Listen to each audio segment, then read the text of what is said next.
Sois jeune et tais-toi. Combien de fois nous le répète-t-on? J'ai cessé de compter, aujourd'hui je n'additionne que les années. Chaque anniversaire me vieillit mais me rapproche de votre liberté.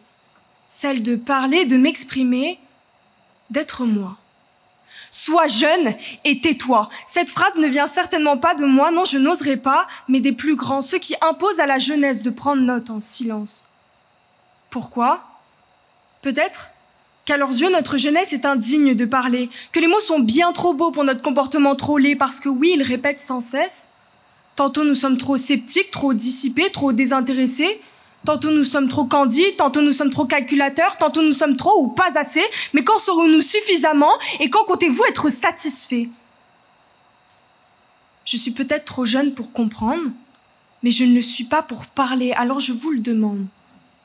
Comment? Comment se taire? Parce qu'on parle avec nos mots, certes, mais nos regards et nos gestes nous échappent par maladresse. Comment être de marbre face à tous ces événements qui nous fracassent? Comment rester posé, serein, patient? Pourquoi? Suis-je censé l'être là, maintenant, à l'instant? Ou bien tout le temps? Devrions-nous attendre, mais attendre quoi? Le bon moment? Regarder les années se défiler, s'enchaîner, en étant nous-mêmes prisonniers? Devrions-nous attendre le soir où l'on soufflera nos 18 bougies? Mais en quoi ce nombre serait un passe-partout? En quoi 18 ans justifierait tous nos actes et nos dires?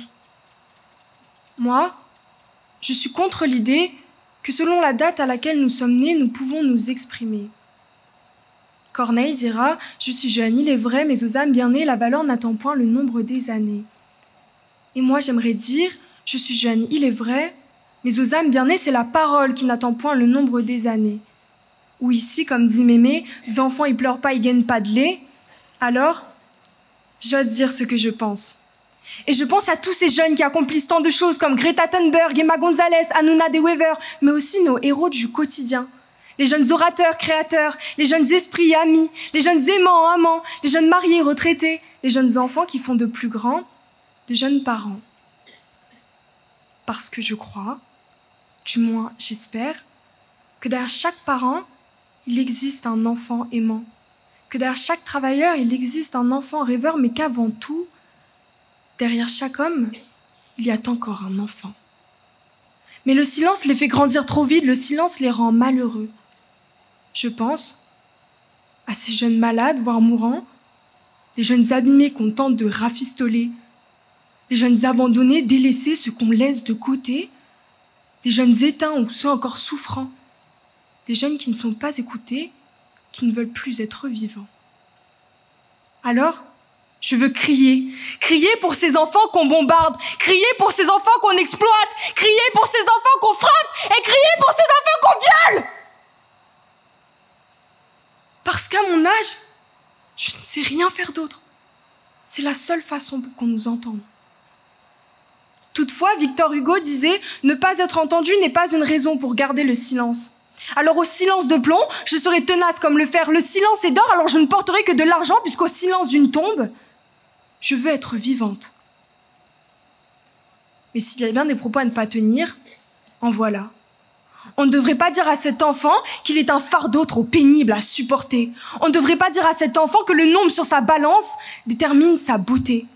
On ne devrait pas dire à cet enfant qu'il rêve trop grand pour sa peau plus foncée. On ne devrait pas dire à cet enfant d'être discret parce qu'il est handicapé. On ne devrait pas dire à cet enfant qu'une gifle lui remettrait en place les idées. On ne devrait pas dire à cet enfant que ce n'était rien quand il s'est fait violer. Et puis quand on est une jeune, il faut être une femme, une mère, une sœur et une fille parfaite. Et puis tu es une femme, comment tu peux hausser le ton? Contente-toi d'être jolie et n'en fais pas trop. Au lycée, on porte des bracelets bleus seulement une fois dans l'année, il y est écrit non au harcèlement. On nous encourage à voir les professeurs, mais les 364 jours restants, on nous répète de ne pas faire de bruit. Et puis à la maison, on criait constamment. Je devais toujours rester à ma place. Quand on recevait des invités, mon père me disait « Sèche vite tes larmes et avise-toi de sourire ». C'est peut-être pour ça que je parle autant. Qu'est-ce que c'est frustrant de grandir dans un monde où plus personne ne s'entend. Alors, je veux parler. Utiliser toutes sortes de mots sans compter le temps, qui soient au présent, au futur, mais jamais délaissés au passé. Que les mots perdurent, qu'ils ne soient pas des parasites, mais le symbole d'un paradis. Un paradis ici-bas, où l'on emploierait tous les mots, pas ceux qui font plus de mal que les coups, non, ceux qui soignent les plaies.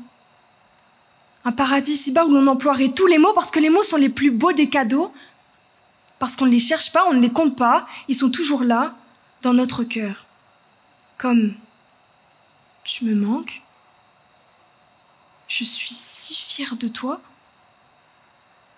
je t'aime, maman, même si tu ne le dis pas tout le temps, j'ai compris qu'il n'y avait pas que les mots, les actes comptent aussi, tu nous dis tous les jours je t'aime, juste autrement. Et pour toutes les fois où je parlais, tu as toujours été là, et c'est sûrement pour cette raison que je garde espoir, que tout le monde ait quelqu'un qui l'écoute, quelqu'un comme toi. Tu m'as appris qu'il fallait toujours rester fidèle à soi, alors si tout comme moi parler vous rend vivant, ne vous taisez pas.